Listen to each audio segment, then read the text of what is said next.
বৃষ্টি সকালের শুভেচ্ছা বন্ধুরা। দেখেন প্রচুর বৃষ্টি হচ্ছে ভালুকাতে, আর পুরো দেখেন পুরো মাঠ শুধু জল আর জল। তো বন্ধুরা আজকে গেছিলাম বাজার থেকে নিয়ে আসলাম ছেঁড়া পরোটা আর রসগোল্লা। তো দিদি আর জামাইবাবু খাবে বললো, তাই নিয়ে চলে আসলাম ছেঁড়া পরোটা আর রসগোল্লা। আর দেখেন পুরো জলমগ্ন, একদম জলমগ্ন ভালুকা আমাদের মাঠ ময়দান।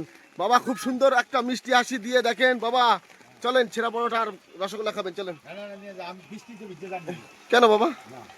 তো প্রচুর বৃষ্টি পড়ছে, বৃষ্টিতে দেখেন পুরো আমাদের মাঠ পুরো সব জলময় জলে থই থই করছে। আর দিদি পরোটা খাবে বললো, তাই নিয়ে এসেছি পরোটা। আর বৃষ্টিতে ভাল লাগছে না সত্যি বন্ধুরা, বৃষ্টিতে খুবই বাজে লাগছে। এত বৃষ্টি হচ্ছে ভালুকাতে কি বলবো, চারিদিকে শুধু বৃষ্টি আর বৃষ্টি আর বৃষ্টি।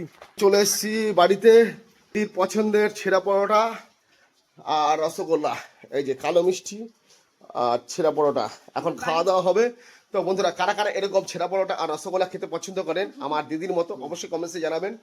হ্যাঁ Ruma, good morning, how are you? Fine. দেখেন এই যে সকালবেলায় কত সুন্দর হাসি হাসি পরিবার আমাদের, দেখেন হাসি খুশি, বৃষ্টি পড়ছে তবু হাসিটা দেখেন কত সুন্দর। ও বাবা পরোটা খাবা না? ও বাবা বলছে আছি, জল নিয়ে এসে খাওয়া দাওয়া করবে। চলেন দেখা হচ্ছে পরে ভিডিওতে।